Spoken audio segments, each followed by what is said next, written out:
You can't talk about spectacular form of dropping, of bottling when it's been you. In 2 weeks, you're out of every competition. You've gone from the quad to the Carabao. When did I say that? So when I was hearing like, oh, Knut is getting cooked, or Van Dijk is slipping and over, and I'm hearing all this thing, saying, damn, man, this starting to sound familiar, bro. The game at a level with Gary Neville are led to just believe Arsenal are bottle jobs, and I think our fan base are also being led down this.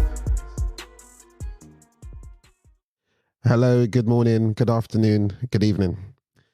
Whatever time you're listening, welcome to another episode of Podcast Pundits. The name's Del Estrada. I'm back on hosting duties. The guys tried to call me out last week for being a public wanker, public bus wanker. Yeah, put me on blast, but it is what it is. Before I go into it, You're richer than us drivers, boy. We're getting tickets for absolutely no reason. I've got 2 tickets on my desk right now, bro. Yeah, I saw it. mad, bro. When I see them things, I'm happy to catch the bus. Oh, I'm telling you.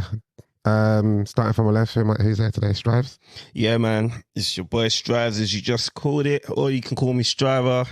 I'm out here representing Podcast Pundits. Occasionally, no, I'm joking. I'm an Arsenal fan as well. Can't turn my back on them that quickly. But yeah, man, Arsenal fan. It's been an eventful weekend, or whatever you want to call it. No, it's been an eventful week actually. So yeah, man, looking forward to chopping it up with y'all guys, man. Next up, Joey. Yo, it's your boy, Joey Nomadic, aka 0 points in the last 2 fixtures, aka joint second. I'm just trying to get out of the way, yeah? aka Join what? joint second. aka, hey, the race ain't over yet. Yeah, man, that's the spirit, bro. That's the spirit. Trying to get into it. It ain't over. Lastly, Drew. Yeah, Dre, man, United fan. Yeah, it's been a crazy roller coaster weekend, but you know what? All you can do is just cheer on your rivals when they suffer instead of cheering on your own team. That's all you can do. Unfortunately, Marley Marr can't be with us because he's just being gay. So it's just the 4 of us today. Yeah, listeners, as usual, you can find us on all major platforms. So please continue liking and sharing the podcast so we can continue growing. So let's start off with Liverpool. So Liverpool coming into the game at the weekend after a 3-0 defeat in midweek against Atlanta at home at the at Anfield. So Joey, coming into the game, obviously, it's Liverpool don't tend to lose many games at Anfield. Yeah. So after the back of the Europa League defeat, do you want to talk about it or do you want to move on from it? Massacre. Just for the listeners, he's taking a sip of whiskey. Destruction. When the seagulls, they follow the trawler. Nah, yeah, as you said, it doesn't happen often. So when it does happen, I'm not mad. I'm not mad, man. Like, how many games we lost this season? I think we lost about 2 or 3 games this season. I know you lost 2 in a space of a week. Okay, calm down. We lost like 2 or 3 games. What was it? I think 2 in the league, and maybe 4 in all competitions, man. So I'm not mad. Obviously, it hurt a bit to lose at home, considering how well we've been doing at home and how long we've been unbeaten there for, man. But again, I have to be consistent. I didn't really care about Europa League. The only time I started caring about it was when we were losing 3-0, to be completely honest. So, yeah. But you see, when you say you don't care, when you get to them stages, obviously you'd want your team to go on and actually, same way with the Carabao Cup, you want your team to go on and lift the trophy because you're there. You're there now, innit? You want your team to win it, but at the same time, because of where I was initially, when we don't, I'm not gonna basically be angry at my team if we don't win it or if we perform not great, because honestly speaking, that was my mentality going into the competition. So if you had lost the Carabao Cup, how would you have felt? If we lost, I expected us to lose that game. I don't know if you guys recall, but I thought we were going to lose that game because we always have terrible performances against Chelsea. We were playing players that some of us have never ever heard of before. That's true. So I did expect us to lose that game. So that was a blessing, and it was more than I expected, to be completely honest, man. But they're normally scoreboard draws. I don't think it was like terrible performances by way of you like losing. Not terrible performances by way of us not being restricting the other team's chances. against us. And I know we haven't been doing that all season, but there's certain games, especially the way that Chelsea have been playing, I expect us to do a lot better. And we never like kind of live up to my expectations in those performances. But I think we did in that Carabao Cup final, surprisingly. So yeah. Yeah. Cool, man. But we want to know about what happened with the Scamacca and VVD and Kanate, man. Scamacca's a top striker, bro, and he showed it. Scamacca. Yeah, Scamacca. Scamacca. Scamacca, them man's face. Yeah. Okay. So Scamacca them. after, obviously, as you said, you don't normally tend to lose back-to-back games at Anfield. Hey, look, man, I didn't watch the game, man. Shit. I'm moving on. No, joking. Go. So yeah, so going into the game against Palace, like what was you expecting to come out? Like I'm assuming you're expecting your team to bounce back after the Yeah, so like essentially, obviously, your team loses 3-0 when you've been given loads of other people smoke. You get a lot of enemies. You make a lot of enemies. So, so I had to do a lot of damage control in it after that game in it. So I think I was up till about 3:00 just arguing with people, sending voice notes here and there. I think I even sent a abusive voice note to my mum accidentally. So yeah, just like putting out fires here and there. But I did say, like, every time these things happen or every time we get a player injured, for me, it's an opportunity to kind of like show grit, show determination, or for a player in the academy to come up and start performing, or just there's always opportunities. And I think in these runs where you're trying to like go for the title, you need any little thing or any kind of psychological edge to give you that little foot up to kind of push you towards the end. We lost to 3-0 to Atalanta. I thought Crystal Palace was a great opportunity to go in, grab some points and kind of like stop the free fall. Right now we're still falling, because that we weren't unable to grab onto anything on the way down, innit? So we're still in free fall, man, and so it's not great. Next game against Atalanta, I was even saying to people like, yeah, we lost 3-0. All we need to do is just go away to Atalanta, have a good performance and potentially win the game. If we won the game 2-0, 1-0, I'd be happy with that, because you can now take that with you back into the run. Yeah, I said that to he's a Liverpool fan as well. I said that to Lloyd. I chopped it up with him football-wise for ages, but I said, I think even Arsenal involved as well. Like, I think we just need to go to, in Europe, just give spirited performances. That's it. You know what I mean? I think for Arsenal, obviously, I think we need to win a bit more. Yeah. But I think for Liverpool, if you just give a spirited performance, just to try and undo this funk that you guys are finding yourself in. But yeah, I kind of agree with you on that. And don't get me wrong, I think we can win that game as well, because again, Atalanta, they're not the greatest team. I expect us to beat, everybody in here expects us to beat that team. Apparently they're meant to be good at home. Yeah, but so are Liverpool. I know, but then at the same time, I don't see anybody in Liverpool like. No, never. I don't know whether Liverpool could score. You essentially have to go and score 4, and they don't score anything. Well, that's what I was going to say as well. No. I think we can keep a clean sheet against again. But you have to score 4. Yeah, but score 4. I think why 4? You're losing 3-0. Yeah, but there's no away goals. Yeah, but you have to score 4 to win. But we can go penalties though and get through. But I was going to say, even if you scored a 3 goals, I was going to say, even like since the United game when you played us, when you lost that. But I think it's just the chances, bro. You're getting them, but you're just not putting them away. And I think that's been consistent throughout the last few games. No, you know what? I'll be honest with you. That's been consistent throughout the whole season. Yeah, it's been consistent throughout the whole season. So just before you guys got here, I was saying to Della, I was just, because we were watching the Liverpool Palace highlights, and I was just thinking, I can't remember, since Jota got injured, I can't remember who's been scoring goals for us, bro, because Salah's been out for a while. I think it might have been Nunes. Only scored he scored like 3 goals in that whole period, bro. So I can't remember. He's waxing lyrical about Oh yeah, McAllister. No, McAllister scored a couple goals. Like the clutch moment goals. Clutch goals. Diaz scored a couple clutch goals as well. Before he got injured. But before Jota since Jota's been injured, I can't, like, obviously people have been scoring because we've been winning games. Yeah. I can't put my finger on like who is my go-to guy to say we need a goal. I remember saying this a little while ago earlier on in the season. Like, I don't know that you guys have got any like outright goal scorers, but I think it got contested. But and then also like the statistics wasn't supporting what I was saying. But I remember thinking that like I don't know like who is banging your goals. Yeah, no, but you said it when Salah was fit. Yeah, and I think he was in form. Yeah, I think he was grabbing a couple of goals. Nothing like his normal form. I think before that injury, he was on 14 goals or something like that. But on the subject of Salah, I was listening to another podcast, and they were saying when it comes to the crunch time, he doesn't show up. So, and they said, let me see, they said in 19 season, he went 11 games. No, he went 7 games without any goals. Sorry, I recall that one. And it was basically Mane that was just the driver. Yeah. No, I do recall that as well. Yeah. And they said 21-22, again, it was Mane and Diaz that were doing the stuff. And again, this season, Salah's come back from AFCON, and since then, bear in mind, you guys are scoring. Since he's come back, he hasn't really hit the heights that he's expected him to be. So it's kind of the opposite, because he hasn't been playing great, but he's been getting a couple goals, isn't it? No, since he came back. Yeah, since he's come back, I think he's got like about 3 or 4 goals since he's come back. Yeah, okay, but if you include like the FA Cup as well. So he's been getting goals, but he hasn't been playing great. But this is what I was saying last season about Salah. I feel like he'll get you the goals, but sometimes his performances are not the greatest. Yeah.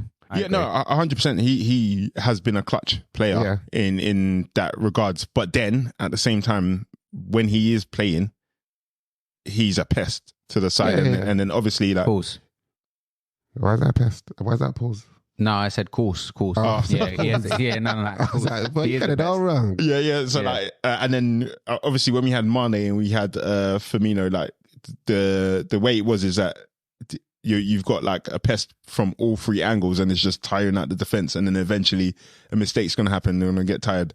But if Salah's not doing that, because in the Palace game, Diaz was a pest. Nunez was even a bit of a pest, if I'm going to be honest. But when Salah's not pulling his weight on that side, then there's kind of like a bit of a relief. So when the ball's on that side, everybody gets a bit of a break. Yeah. But how it should be is that you're just getting penetrated from all angles. Pause. So I think that's where we've been kind of flopping, man. But then again, this is when other players are supposed to be stepping up. Yeah. And like every time Harvey Elliott's come on, he's been a clutch guy technically in it as well. So yeah. And you also mentioned that obviously throughout the whole season, you guys haven't really been playing the best, but you've been like scraping it through, and you'll like to think that it's not sustainable for the whole season. Yeah, for sure. And right now, I feel like it's coming back to haunt you guys, because I think it's 18 games this season you've come back from being behind. They bought their way out of them games by scoring more goals, right? In theory. Not even in some of those games, they probably just won it 2-1. Yeah. So they're just scraping it, and then there's been quite a few games where you've probably had like clutch moments. The game against Nottingham Forest where you scored that goal. Nunez goal. Yeah, the Nunez goal. Sheffield United, I think. Callister. Yeah, and then if you wanted to go with 3-1. Yeah, but Brighton 2-1.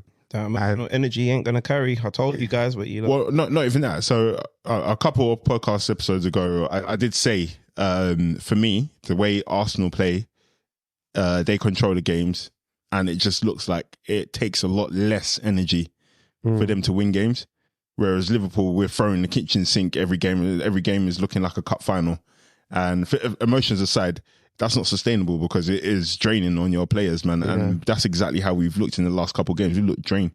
Man United game, I think after we missed a couple sitters, all the players look like, bro, what? I've got nothing left, bro. What else can I do, man? And we're starting to see that in these games as well, man.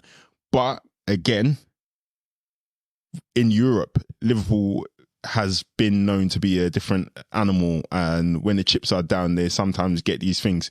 Now, I'm not banking on that, but again, if we can have a good performance, I think it will just kind of like make our players snap out of this funk and be like, you know what, fuck it, let's just Momentum. Whatever happens, let's just see this out well. And you got a bit of a different team this time. So obviously before you had your Ronaldos, your Hendos, Mane, as you guys have spoken about. Now you got Dominic Szoboszlai and stuff, Endo and stuff. And these men are obviously they're still gelling into the team, and they've obviously made a good impact in the Premier League, and they've hit the ground running in that regard. But you still kind of see where maybe they don't have that Liverpool DNA embedded just yet. It's not fully ingrained, like especially when I think back at that third goal you guys conceded against Atalanta, Dominic Szoboszlai was Bro, a yes, little bit like lackluster. I still haven't seen the game goals. If I'm, yeah. I was supposed to go home and watch the whole match, man, but I just couldn't bring myself to do it, man. That second 45 minutes will have you apologising to Odegaard. Do you want to do it now? Or? About what, McAllister being better than him? You was about McAllister. It was Dominic Szoboszlai. Okay, so what we're gonna do is you need to insert the clip here. But we don't have that clip, so let's carry on until you can insert the clip. You know what I mean? But anyway, what was Odegaard saying? You know what? Let me not get sidetracked. But essentially, these are good players, man, and you're right. They haven't got that, but at the same time, I don't think Trent had it when he done it against Barcelona, that corner. I don't think Wijnaldum had it when he scored their headers and then got us through to the finals against Barcelona. So these sometimes you're just kind of cutting the flames of the fire. It's not something that you kind of like. You kind of find out about yourself exactly in those moments, man. Yeah. Okay. But like I said, but the way we're playing, I would not put my money on it. That's one thing for sure. But the truth is, and I think I said it in a few podcasts back, that this team, let's be real, they're not the greatest. They're not the greatest. But they are where they are because of Klopp. And I feel like Klopp is doing what Ferguson did. I'm not saying he's leaving the team as bad as he left United, but this team, it's literally, Klopp is literally telling them to like run through brick walls, and they're doing it. Yeah. And I feel like they don't have the same, he hasn't been with them as long as he had with the Henders and co. Exactly. So naturally they may have burnout, but quality-wise, they're not on the same level anyway. So they will fall off the same way. I even said it back in when everyone was saying Arsenal out of the title race. I said every single team is going to go for their periods where they have their blip. Man United, City went through theirs maybe earlier on in the season. Arsenal went through theirs maybe just before Christmas, and Liverpool hadn't gone through theirs at that time. They were going through, probably wasn't playing the best, but they were still winning games. Now, unfortunately, it seems like they're having it at the wrong time, and you just hope that these games that they've had back-to-back defeats, they must know now there's only 6 games left. Yeah. And the next game is against Everton, again, a Merseyside derby. So if they do well, they may go out against Atlanta, but I just said all they need to do is give a good account of themselves to give them the momentum to then go into the Prem. Yeah. Beat Everton and then say, you know what? 5 games, rock and roll, let's see what happens. Well, one thing I'll say is I don't know if there is any Liverpool player that would have disagreed with you on that. I think one thing that's been consistent, I don't know, you probably know more other Liverpool supporters than I do, but one thing I know about the Liverpool supporters I know is that none of them have like ever said they're winning the season or have felt confident that this is something that's going to happen. More just hopeful, innit?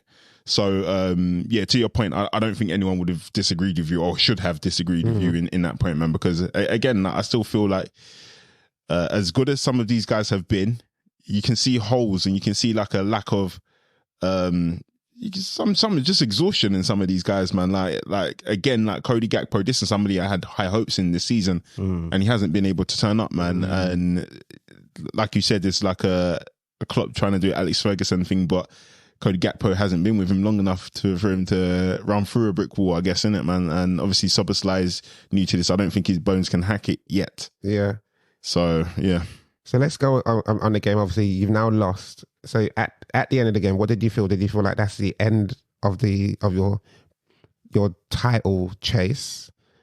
Or do you feel like there was still hope? So again, I was kind of like in and out of the game. I was kind of like watching on my phone because I had quite a busy Sunday. But I wasn't really going by how the game went. I was going by how the people who I knew were watching the game, their commentary.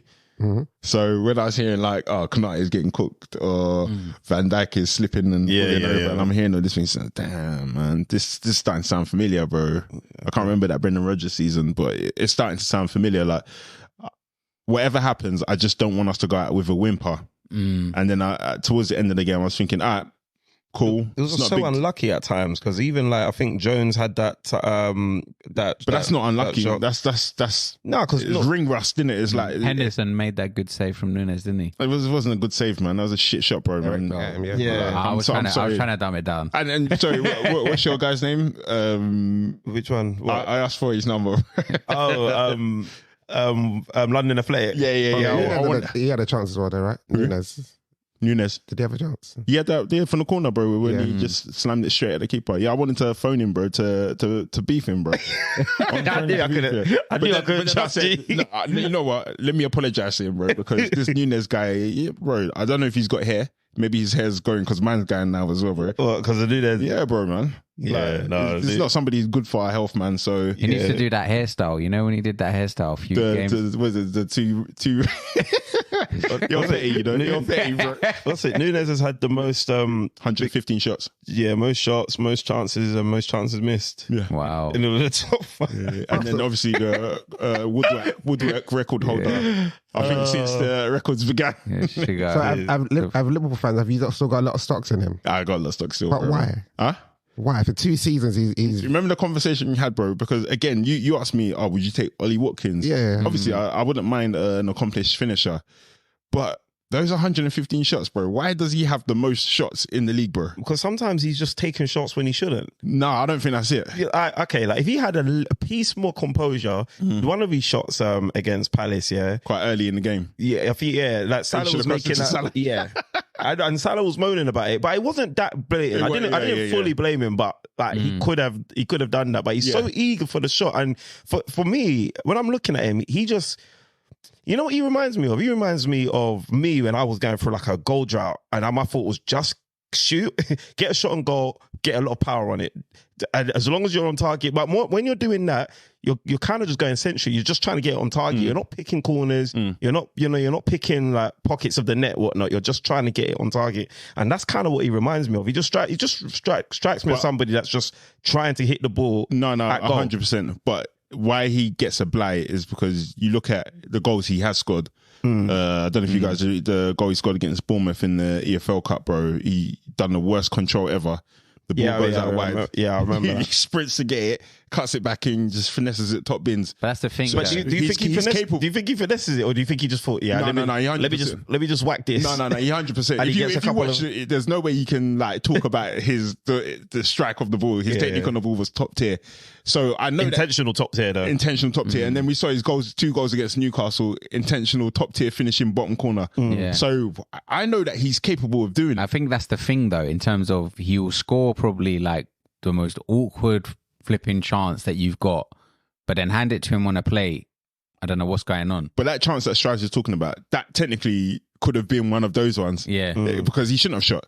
But if he had hit the target, it could have gone in. So again, to your question, do I have stocks? Yeah, I do, because again, if we look at his miss reel, there's a reel of all his misses this season, hitting the post, all of that stuff. Oh no, bro, I'm sorry, but like I'd say 75 to 80% of the strikers aren't even getting in none of those positions to even get there. But when do you? So if he does the same thing to you for your team next season, you still got stocks. So at what point do you say, yeah, this is him? I'm gonna be honest. It's to the point where he's not getting those opportunities anymore, then I don't have any more stocks in him, because at the end of the day, like, I mean, we hear commentators say it and ex-strikers say it all the time.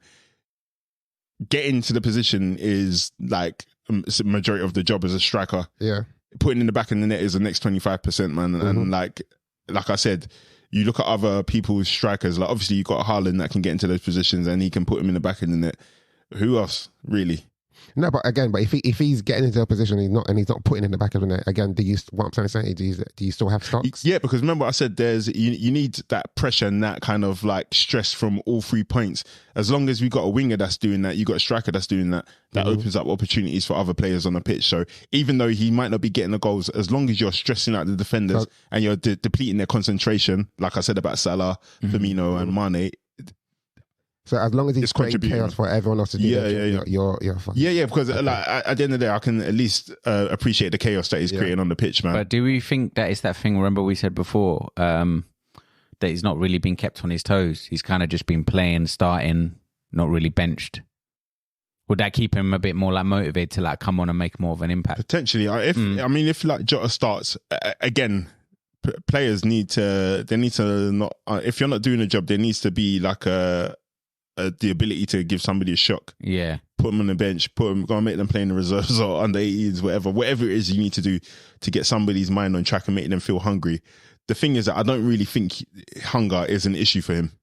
I don't think he's missing because he's not hungry or he's not motivated. Yeah. I just think this guy, he crossed the wrong person and had some kind of gypsy cursing him that is stopping him from putting the ball in the back of the net, because all these chances that I'm seeing, there's no excuse, bro, or like, I don't get it in it, man. Yeah, But you should be putting them away. But yeah, again, to answer your question, I still have a bit of stocks. I haven't sold them out yet completely. So for you, do you say are you still in the title race, or for you, do you think it's over? No, 100% we're still in the title race. Yeah. Man. I think, like I said, by mathematics. joint second, like we're still in the title race, 2 points off the top, bro. Okay, It's so like, let's say, for example, By mathematics, then, yeah. let's say if, for example, Man City lost and then Arsenal won, I still don't have faith Arsenal are going to win the title. So if Man City lose and then we win, then we're back in. You seem hot to seat. never have faith Arsenal's going to win the title, but then anytime we're discussing a future Arsenal fixture, I think Arsenal's going to win this game. I think you're going to batter them. This is why you're a fraud, bro. You just like to lie, bro. Wait, no, sorry.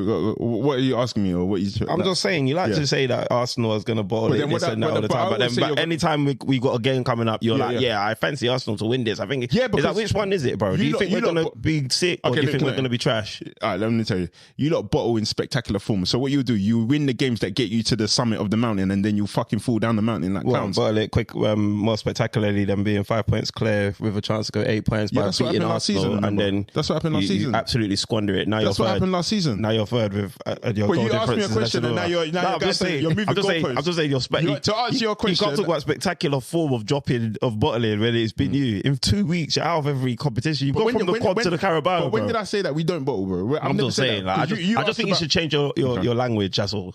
Okay. If you don't mind. So just to clarify what you're saying, I do think Arsenal are capable of winning games. Like I said, you control games, but you're very, very much capable of bottling as you keep on showing. But so that's what I always say that you think we're going to win. So if you and then we win. You can't expect both. How can you expect bottling but then expect us going to win? How many games did you win last season?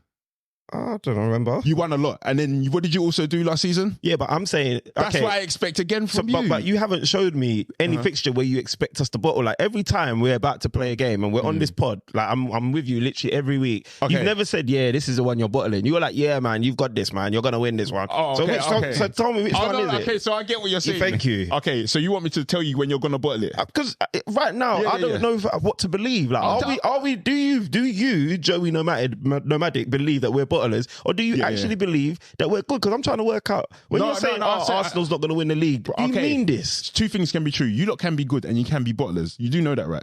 I'm aware of that, but I'm not getting that energy. I don't get that energy from you when you're talking. If I'm giving you cross messages, let me clarify for you one more time. You guys are the best performing bottlers I've ever seen in my life. So you can play the best football based on every time they get the opportunity to bottle, they bottle. And then based on how you've been playing this season, you've been playing good football.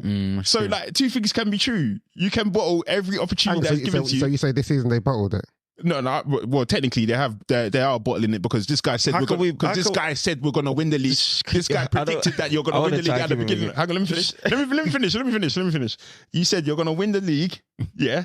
You said in your early season predictions, you said Liverpool 4th or 5th or something like that. I said 4th. And you said Arsenal. And then I've upgraded you to 3rd. And then you said Arsenal top of the league. You said that. But what's that got to do with... Let me finish. What's little old strives got to do with Arsenal bottling? That's Strives' view. Thank you. I'm just a fan. Okay. I'm just a fan, and a lot of people say I'm Delulu. That's the new word that the kids are using. That's a cool one. Okay, so your question is now what? Because again, the goalposts have moved. Because you can't say that, or you can say what you want, but in terms of like trying to like give it some like credibility to make it legible, in my opinion, you can't go from not being, you're like 3rd favourites at most Arsenal, behind Liverpool, behind City, and the lead of the Premier League has changed 19 times now. 19 times, in this season. Like there's been like after like a run of games or what have you not, the lead at the top of the table has changed 19 times. So it's not like last season when Arsenal was 93%. So more time, we've never ever been the favourites to win this league. Then all of a sudden, you now want to try and say that we're bottling. No, we're not bottling. We've not been in a position to bottle yet. Listen to why I think you bottle. You've been bottling though. No. Let me tell you why I think you, because you've been favourites at one point. Okay, let me tell you why I think you've bottled. Not that you're bottling the season, or I think literally just this Sunday. Top up, by the way. So I think literally just this Sunday, because obviously Man City have played their game, they've gone top of the league. You lot have a game in hand. You've watched Liverpool lose to Crystal Palace. No, we're training for our game. Let me finish. You've watched Liverpool. You've watched Liverpool. Yeah. And then Strives is saying we're going to win 3-0. And this is an opportunity because what he's been saying is that Liverpool, now you're top of the Did league. Arsenal bottle it or did I bottle it? Because I want to know about Arsenal. You keep saying Strives, but we're talking about Arsenal. This isn't the Strives podcast. But what Strives has been saying about Liverpool is that when Arsenal on top and then Liverpool go back top, you're like, all right, yeah, you guys got the top spot. Can you handle the pressure? Can you handle X, Y, and Z? You can't.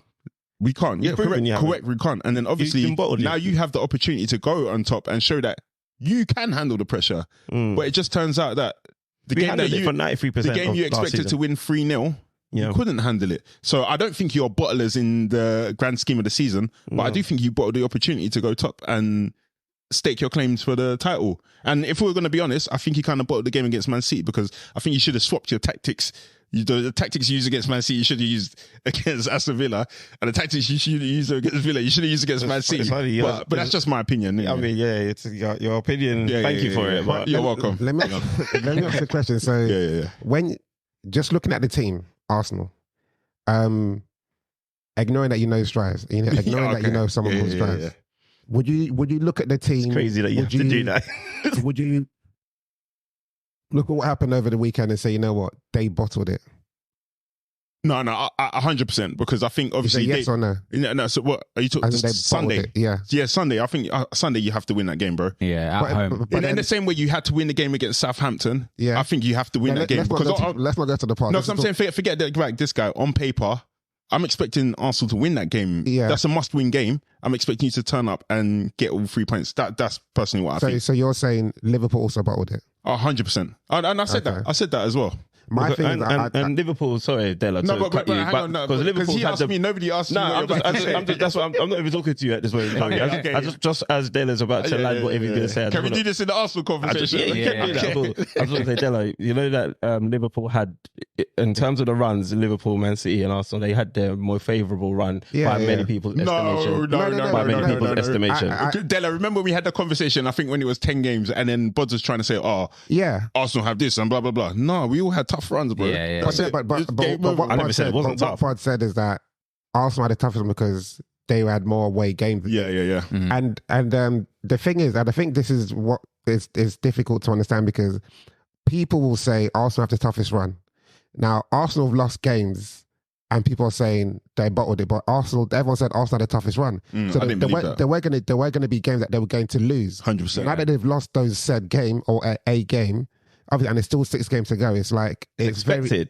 It's sort of It's you never expected it. You said you're going to win the league. Listen, he said forget you know Strives. Only Della. He said forget you know Strives. We've gone past that phase now. This is phase 2.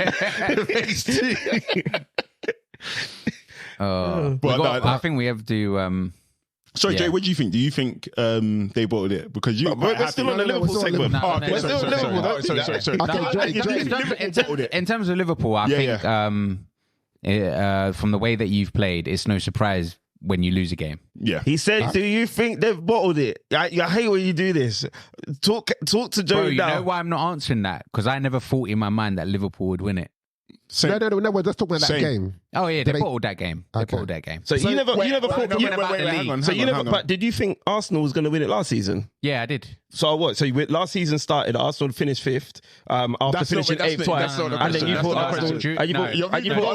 No, because I didn't think at the beginning of the season. No, so what? So you thought Arsenal? So you didn't think it at the beginning of the season? No, but when the season started and the way you were playing, I said, "Lovely football. You're getting the results. You got to go on and win this." Did say that, but then doesn't that change for Liverpool as well? Because you probably never had them to win it, but then as the season progressed, they were up there. I think the way that Liverpool have played is you can tell that. I remember the injury crisis. The results they've been getting have been a bit lucky. So for you, Dre, your money was always on City, or was it between City and Arsenal? Yeah, City and Arsenal. Always from this moment on. From this moment on, or before. You know, like the last would say that the crunch end of the season. I never thought Liverpool would be like keeping up the pace. Okay, so based on that, you're not going to say, you would say you wouldn't say they bottled it despite having a 5-point advantage with the chance to go 8 points clear had they beaten one of their title rivals. I think they were probably in a position that they thought that they were lucky anyway, like from the way that they were playing.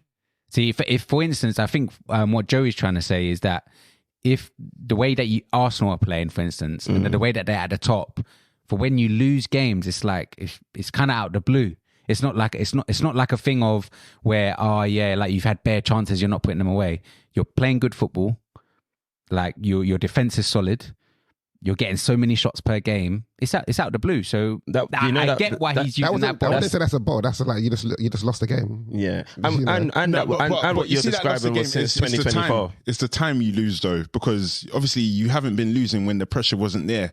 And now that the pressure's here, it's a game that, for example, like when you lost to Aston Villa, nobody said you bottled it because there's no pressure there. When you say there's no pressure, and you said something at the beginning, Arsenal will do what they need to do to get themselves to a certain place, and then when they fall off, then they bottle it. But no one. No, wait, sorry. Can you reword that? I didn't really understand that. You say Arsenal will, like, I can't remember word for word, but you more or less said they'll get themselves to where they need to get to. Oh, to the mountain, some of them mountain, and they won't maintain and then it. They'll fall off. So when they fall off, that's them bottling it. But you don't give Arsenal. No one gives Arsenal credit for getting there in the first place. No, 100%. Because the game where Arsenal played Liverpool, where if they didn't win that game and they had to go for it, they would have been out. They probably wouldn't even be having this conversation. I think that's the most pressure that we faced this whole season, in my opinion. The game against Liverpool, and they won. In that moment there, I'm not going to lie to you.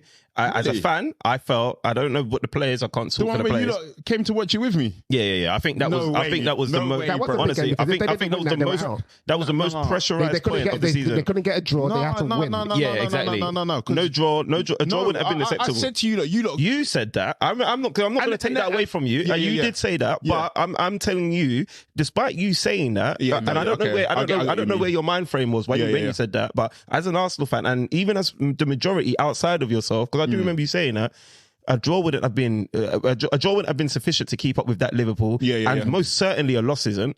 So we for us to stay in that title race, it had to only be a win, and even with that win, you guys were still the league leaders. You get what I mean? So that was just to basically close the gap on you guys. But you know why I think maybe my bias is that, again, I never expected. I was always hoping Liverpool would win the league, but I didn't have an expectation we're going to win the league. And my expectation is that it's always going to be Man City. So that's the reason why I thought even if you drew that game, it wouldn't be the end of the goal. Because I expect us to drop points. Because again, we've been hit by injuries again, and it's to my surprise that some of these guys have been performing during that period. But as you said, it's unsustainable because some of these guys are like running through brick walls, guys who we never even expected to be playing in the first team.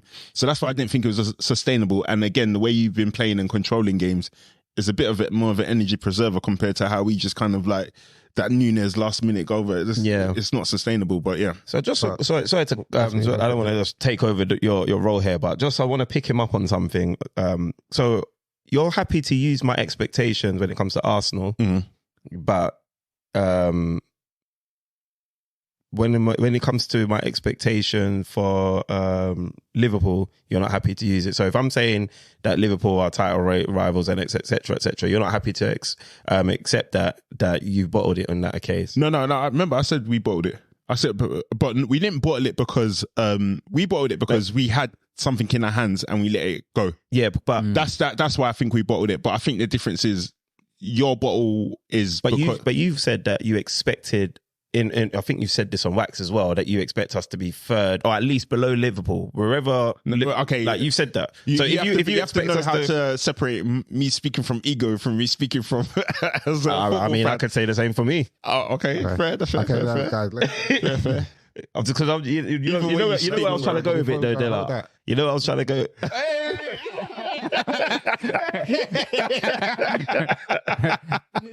Della throws an empty bottle at Jerry. I didn't catch it. And he tried to pass it, deflect it onto me. It's a good one. So let's move away from Liverpool, and then after that game, Liverpool had lost.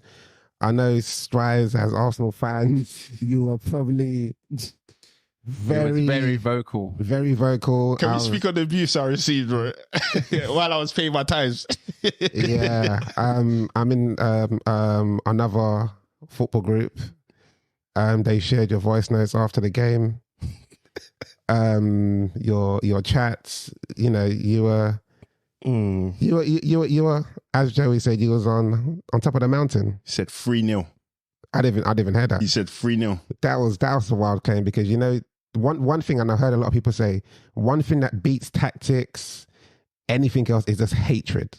Yeah, that's how United were able to get a result against Liverpool. It wasn't Yeah, because 100%. of tactics or anything, it was just hatred. Yeah. Who do you think hates us at Villa? No, I'm saying Unai Yeah. and Martinez. Yeah. There was no way they were going to come and say just roll over, even though Martinez has been at Arsenal practically all of his life. Yeah, he ain't laying down like that. So for you to even be so bold to say you're going to win 3-0, it was wild. I wish you could see his face right now, man. But let's go to it. But obviously, when the game started, did you have any issues with the starting lineup? No, I didn't.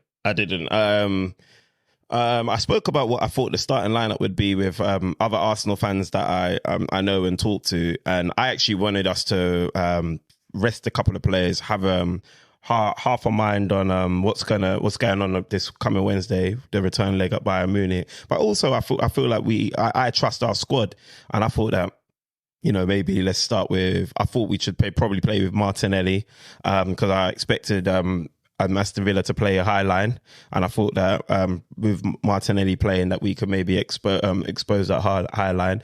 I also wanted to. I thought we should probably. This was probably going to come at a shock, and I know I'm not going to get too many agreements from other Gooners, but I probably would have played. I would have given Odie a rest and played ESR, and I probably would have played Partey. And I would have done quite a few changes, to be honest. Partey in there with Declan Rice. But would you have been comfortable to play Partey after these two cameos coming on as a sub? Yeah, awful. I think coming on as a sub, yeah, when you're coming into high octane environments, yeah, where there's a lot on the line, I think it's quite brave to throw a Thomas Partey in, despite his quality and his experience. Just given that he's not played a lot of like competitive high level football. High level football. Sorry, I'm distracted because the Chelsea game's on in the background, and they're really fighting over a penalty at the moment. Cole Palmer full rank, you know, he's coming for his fourth goal. He's greedy. You know? Oh gosh, if he misses this, got sons. Jackson as well. He's beefing him. And they're all beefing. Pochettino's embarrassed. Fuming because he's fuming. Oh god. Yeah, it's not a good look. Oh man, but this is the kind of killer instinct that you want in your players. 100%. Yeah, but back to what I was saying about the about the they join forces. Yeah. Don't worry, bro. We'll get him later. Yeah, we'll get the next one. Yeah, so the high end level that fixtures that we're expecting Partey to just come into, I feel like it. I afforded him some grace. So I think if he started the game, I think we would have probably seen the Thomas Partey that we're used to. I had faith in that. Obviously, I have faith in our squad. So I was willing to kind of rotate and recycle the squad a lot more than Arteta was. That being said, when I did see the lineup, no complaints from me, bro. Yeah, none. Because I think, I think people there were people saying they were a bit annoyed with the starting lineup. But even as you said, you had to make changes. Bad boy. I wanted to see if they go and celebrate with him. Yeah, they ain't celebrating. They're haters. Nicholas Jackson said Kwasia. He's still beefing him. Cole Palmer's selfish. Don't celebrate. No, man. He's a penalty taker. Exactly, bro. It's fake. He gave him a fake. It's fake, bro. But they Arsenal had to make changes. People forget that. Like everyone's saying, I think before the game, Paul Merson questioned why Jorginho hadn't started, saying he feels like this game might be too open. But people forget that Jorginho only came into the squad second half of the season. Yep. And fair enough, he has been good, but he's played 2 back-to-back games against Bayern Munich and was it Brighton? Yeah, Brighton. Yeah. So you had to make changes. You got another big game in midweek, so changes have to be made. People forget that Man City make changes. Yep. But there's just a difference in the level, in the execution as well. In the depth of player quality that they have. Oh, okay. And either way, even as you said, the first half illustrated that the changes were good. Yeah. So if Arsenal had taken their chances, it would have been a different game potentially. Yeah. And I think we would all do well as a fan base to remember that it's very easy. And one thing I'll say about Arsenal, I don't know, maybe I've been guilty of this in the past, but one thing I'll say about us, that we can be very, very reactive, cool. Everybody's reactive, yeah, but we can be very harsh. We can be very unfair sometimes it leaves a bit of a disdain, like a disgusting taste in the mouth, like the way that we can react and turn on one another, the team, the gaffer. You looked at, I did not hear all that energy that you're referencing, Della. I did not hear that energy pre-whistle. When we all saw that lineup, we all said, you know what, he's gone strong. All of us, we were satisfied with that lineup. And when the game and we see the way the half has gone, I don't know that you watch that half and you can attribute any blame to Mikel Arteta. I mean, even Zinni, who obviously we can talk about this game. If you guys want to talk, we can talk about this game. You know what I mean? But even Zinni, that, you know, like he was very, very, very annoying when you talk about the totality of the game. But you see, in that first half, he had some moments in there, some passes, some chances. Yeah, he gave a few chances to Havertz, isn't it? Yeah, exactly. That if those go the other way, it puts a complete different spin on the selection to start Zinni. Do you get what I mean? Havertz puts away his finishes the food on his plate. Puts a complete different spin on the starting lineup for that Mikel Arteta has chosen. Jesus, if he chooses to make maybe header or cross goal to set up Havertz. That was poor though. Yeah, you know, Saka had a couple of shots, nothing really doing anything for us. Like, we had chances. Trossard literally had a tap in. I don't know why he did. Trossard. He did the right thing because when the ball comes, you meant to like pass it in opposite direction of where the keeper. The direction where the keeper's coming from. That way. No. I think the keeper saved it with his legs. So I think what they coach is that you just, so if the keeper's running right, you basically pull it in the direction he's coming from. Oh, okay. And that's what Trossard had to do. But I don't think he put enough. He didn't put enough direction on it. Yeah. All right, cool. I could be been harsh there, but yeah, I was gonna criticize the spot that he picked to put the ball, but ultimately it should have been a goal. You get what I mean? It should have been a goal. So, bro, we're talking 2 goals, if we're gonna be harsh, 3 to 4 potentially. Joey, fine margins. Yeah, so Joey's mocking my score prediction. There was a chance that we could have been 3 up in the first half. What, bro? Honestly, that's how I felt. Obviously, I'm not taking away from Villa. I think the way Villa set up, like, obviously, did you watch the Liverpool game? Yeah, I did watch the Liverpool game. So everybody has chances. Yeah, but that's the game though, yeah, right? but I'm not saying it's not the game. But if you remember what Della's asked, he's asking about the lineup, and I'm saying the lineup was justified. Was 3-0 worthy. Yeah. I'm saying like in that first half, it was brilliant. Like, Aston Villa did not come to play football. Yeah. They came to literally just sit back, wait for us to make a mistake. And you know what? And that's something that obviously we're gonna have to go back to the ball, the drawing boards and address. Like, there's becoming like a patented style of play that defeats Arsenal Football Club. Do you get what I mean? We had the second half. Yeah. So we're gonna have to address that. But in that first half, I don't think any of us can criticize Arteta. When you start talking about maybe the in-games, the substitutions, how he managed the game moving forward, how he didn't respond to the turn of the tide. It looked like we was playing at Villa Park in the second half. Maybe these are the things you can maybe start looking at your gaffer and being like, yo, bro, we're drowning out here, man. Let's do something. But you can't. You know what's interesting? And I said it to Joey earlier. I was also thinking that he needed to make a change, and I think he did. But ironically, the 2 goals came after he'd made a change. Yeah, just that. You're right. You're right. But then the changes, bro. Tommy for Ben White. No, but that one, Ben White was on a yellow card. And if you recall, there was a bit where Gary Neville was even getting spun, bro. No, not even. Gary Neville was even making a big deal about it. He said he pulled out for 50-50.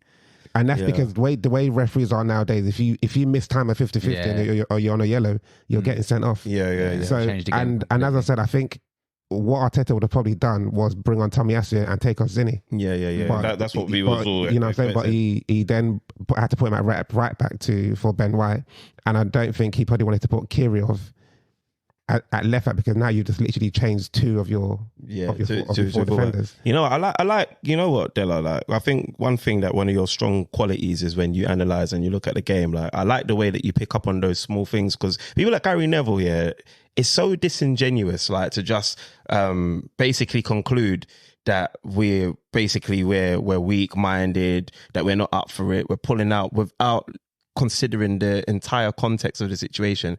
And that explanation there just literally explains it in the most simplest forms, kind of thing. And it gives you the context as to why a Ben White on a yellow card is not going full throttle in. But then people that aren't, that haven't got access to that, in my opinion, high level analysis from someone who hasn't played the game at a level as Gary Neville, are led to just believe Arsenal are bottle jobs, etc., etc. And I think our fan base are also being led down this blind alley. That's why I watch the game on mute sometimes. But two things can be true. But I don't think so in that case. Della can be right and Gary Neville can be right. No, but not in that Ben White situation, though. But you can watch the whole season and realise that. Weak for that. But in terms of Arsenal, you can say that because he said that before. Have we been that this, like, you know, one of the things that we've been this season is we've been a lot more physical. That one thing you wouldn't attribute to Arsenal. Not weak physically. Yeah. I think he's talking more mentally. But all of a sudden in that game, we just decide to turn it off, and then you're isolating those little moments. Oh, you're pulling out of 50-50s. It's remember lazy the context. The context as well is that you guys, obviously, off the back of last season, you've got an opportunity to go top, and your closest rivals have now dropped points in the game that everybody was expecting them to win. So I think those things are kind of come into play as well. Yeah, no, and then obviously whatever his beef with Arsenal is as well. That on top of it as well. Yeah, look, one thing I'm not going to shy away from is we've seen the story play out a lot of times. So ultimately, sometimes muscle memory kicks in, and you're just like, it's lazy. Yeah. And you're just like, yo, like, Arsenal's going to do what Arsenal do again. Do you get what I'm saying? But then ultimately, I want to be fair. I want to try and be balanced when I'm talking about this, because as much as I have that mind frame as well, as I've seen this before, you know, like, we're going to shit this bed, and we're going to continuously shit the bed until we quote unquote bottle it. However, this season, I've actually seen us recover from moments where we've had, adverse results that you might not expect. The Villa one, the Fulham one, the West Ham one. December, Christmas period was horrific for me. Yeah. And then Arsenal's gone on a run where we've won 10 games, drawn 1, and beating their direct rivals. At least once. And avoiding defeat agaast the other. Yeah, you get what I'm saying? With the City game, I was going to say, it's almost like you felt like you turned a corner, you almost like matured. The last City game, if that makes sense. And is it fair to say we haven't, just because of one bad performance? No, it's not fair to say, but I think most people would have just expect you to, like, let's push on from here. Like. Yeah, but that is, and the people, and sometimes people are not, they're probably not giving Villa the credit that Villa deserve. Because people can't say Villa having a good season. They're also battling for top 4. Yeah. And if Liverpool wasn't going to going against this City, if Arsenal weren't going against this City, these results that you guys both had, it's not the end of the world. No, it still isn't. It's because everyone knows that City, when they're here now, they're like a bulldog. They're not going to let go. Yeah. But the seasons of old, like, you can afford to, like, lose the game here and there, but right now it's like you just can't. Bro, you're preaching to the choir, man. I know, but you guys that's what I'm saying. We've been through this, maybe. It's just the reaction from people. Let's be real. It's 2 points. If someone said to you 6 games ago at the start of the season, you'll be 2 points behind City, would you take it? As a Liverpool fan, you would have said no. No. You wouldn't take it. No. Well, what's the context? After last season, your season started. Yeah, this season your season started, and someone said with 6 games to go. Do you know why I wouldn't take it, bro? Because we've been 1 point for so many times, and we know how it ends. Because you said you never expected your team to win it. But so if you're only 2 points behind City, why would you not take it? Because it's the same pain I felt twice before, bro. So you rather be 6 points behind or something? Yeah, let me have a rest, bro, man. So you want me out of it completely. Let me have a rest, bro, man. Like, because this going to the last day where it's like, oh, we're gonna do it. Do it, and then you don't do it, bro. Yeah, it's long, bro. He's sport. To be fair, he said that once he gets his Premier League title, that's all I needed, bro. Yeah, he's checking out of the game. Let me just say something though about you guys. Though. You guys are like the girl that was peng at 6th form. You peaked at 6th form, bro. But now you think you like deserve a 10, but really you're a 6. Well, You're a 6 now. That's why your fans are so rude to Arteta, bro. You know Because what? he's brought a lot to you, lot, man. Our fans, yeah. I've. Let me see this. Our fans, yeah, yeah. Look. I don't want to go on like I'm the holier than thou, but I was disgusted at our behaviour, bruv. Arsenal have brought joy into our lives for the last and Arteta, yeah, for the last 2 seasons, very at the minimum. 2 seasons. Bro, when we're winning, we're singing. We're going to away grounds. London forever. Not even that one, bro. That song's a stadium rocker still. But when we're away, we're talking. We're singing song. I can't even remember the chant, but we're talking about making people empty out their stadiums basically because we're battering them. Yeah. And then, bro, you didn't go 1 down. We went 2 down. Like. Who knows what's going to happen? Bruv, we're emptying our stadium. That's poor, the fuck. Yeah, We're leaving. Yeah, I saw that. That was mad. Fucking spoiled brats, Yeah. bruv. You don't know how to deal with adversity, bruv. I agree. What does that tell to your fucking players, yeah, that are fighting for you? The ones that you're saying fight. Where's your mentality? But your own mentality is you leave early for fucking what on a Sunday? What are you going to do, bruv? What are you going to do, bruv? You've missed your roast dinner already. The kickoff was 4:30, bruv. So you're going to have a late dinner, whatever happens, or late lunch. Where are you rushing to, bruv? Toby coverage. It's poor. It's poor. Just like Shaka said, he wanted to play for a team that didn't boo him. Bro, shut your mouth, man. Fuck's wrong with this guy, bro? But no, man. Sometimes the fans really, really annoy me, like in the way that we sometimes approach our football club, like, and we're so quick as well. Sorry to cut you, Joey. We're so quick to just like, we're self-haters. We will self-hate. Trust me, when I tell you, from a personal experience, rival fans, they hate us enough without us hating on ourselves. Yeah, that's true. You know what I'm saying? The thing is as well, you know why what you're saying is important? Because being at home as well, you should have lost that game. You should have given the boys a fucking round of applause. Keep it going because they're going to Bayern now. Well, Liverpool done that, right? Yeah. But you know what I mean? You're going Bayern. They stayed there to the end, bro, man. Do you know what I mean? Yeah. With the German fans. Because you man have been here before. These niggas... That was the point I was going to say before you... Yeah, we didn't put beep in there. That was the point I was going to say before you cut me off. The same way you've given Havertz time to grow, you might have to give the fans time to grow as well, because they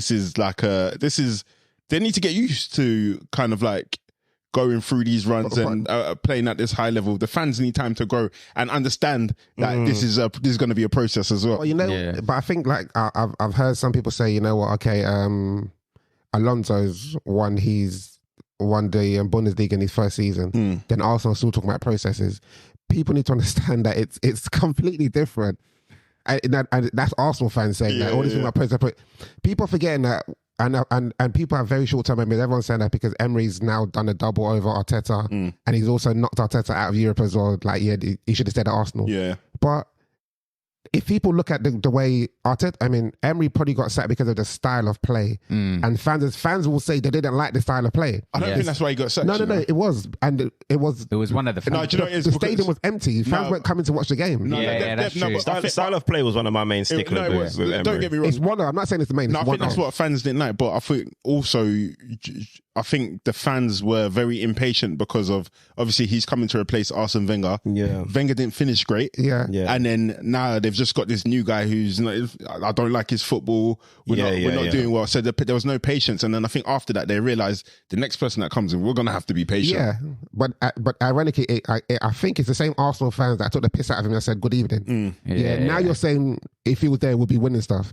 Football doesn't happen like that. Sometimes people come and it doesn't work. So he's gone and done what he's done at Villa. Well, people forget that as good as Villa has been, they've taken hidings from Newcastle, Liverpool. So how many seasons was he there?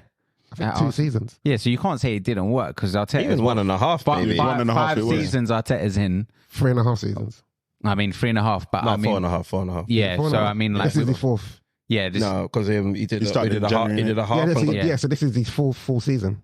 Yeah. So, but then I'd say 4.5 because of the half they took over. That's what I'm saying, isn't it? You guys have given him time, so we can't really we can't really don't get me wrong, speculate what Unai would have done. I get what some of the fans are talking about, because what it is we've gone without success, like big success for like 2 decades now. Like obviously we had a couple of FA Cups here and there, but not winning a league for 20 years, it takes its toll. Of course it does. And remember, you guys know how I was talking. You know what I mean? Definitely. Like obviously last week I've pledged my allegiance to Arteta, and I appreciate, and don't get me wrong, I love what he's doing and done for us. But then I can also, because I've been because I had that mindset, that had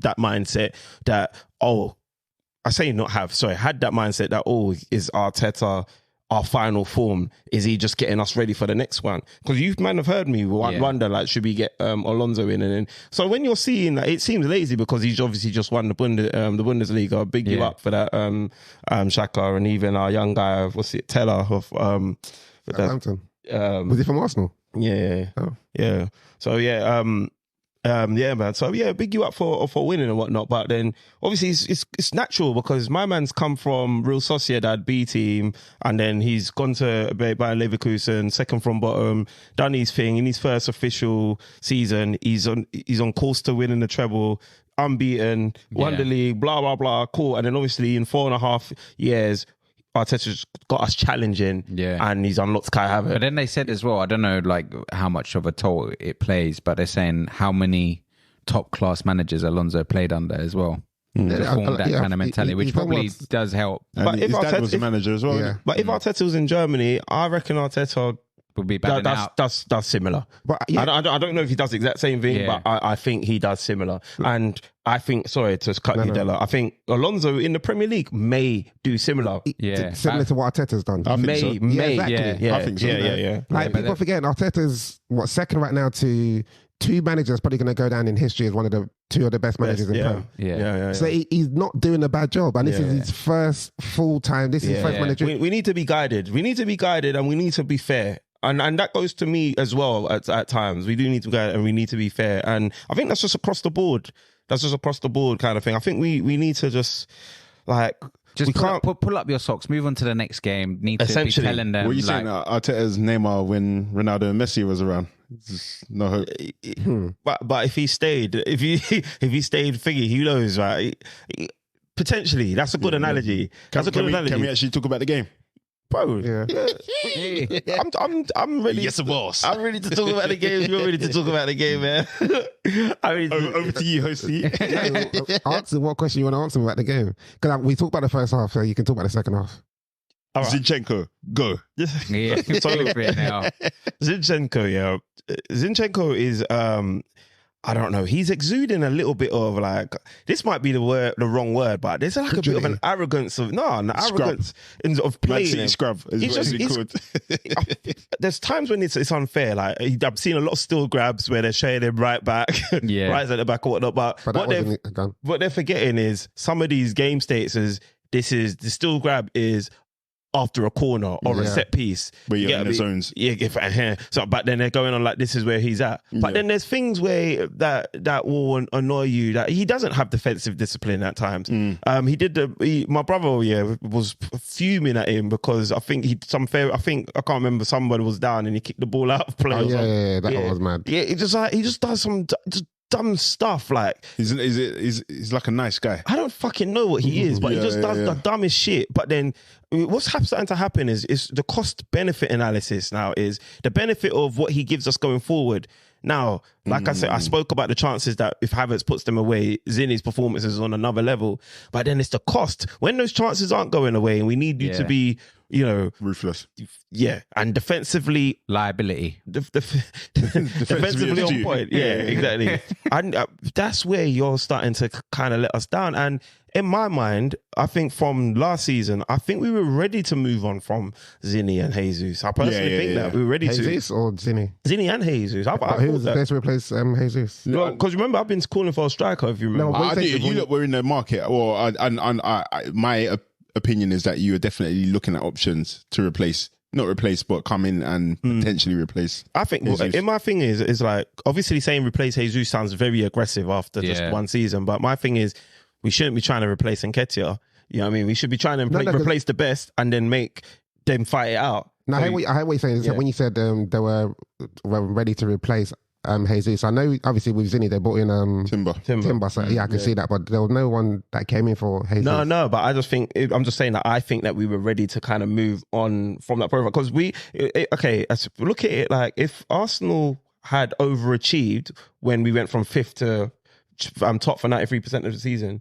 Zinni and Jesus was good for just getting you back into the top 4 and challenging. But now we're counting ourselves as we're here.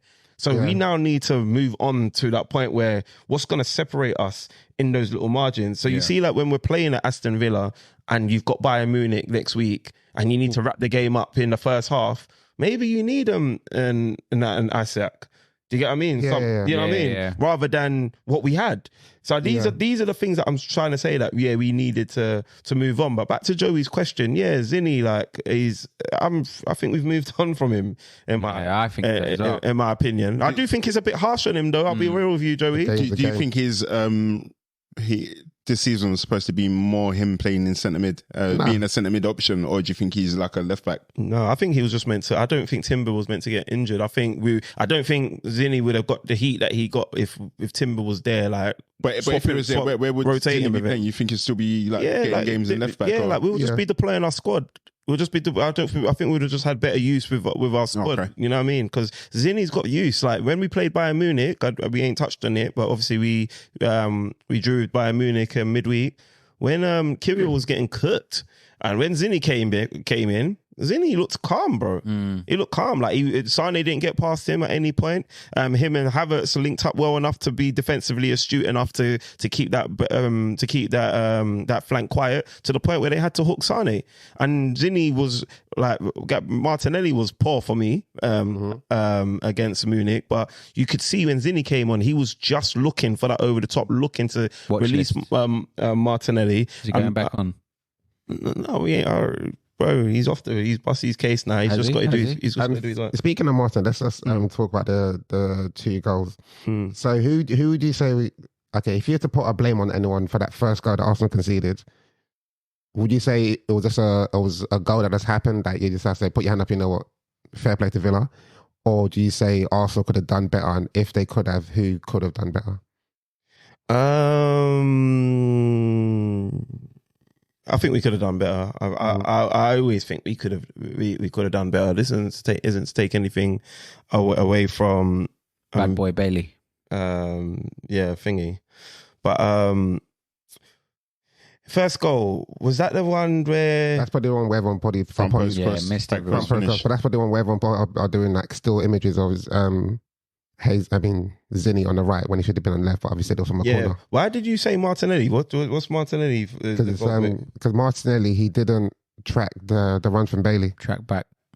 Like if you watch again, you can see Bailey's free, but instead of him covering completely, he sort of just holds the position. And I was watching something and they said that's one of the reasons why Trossard started ahead of him potentially, because Trossard works back more, which I was surprised because normally Martinelli, he's up and down. But I feel like since his injury, obviously he made that mistake in the Champions League when he tried to start a counter attack.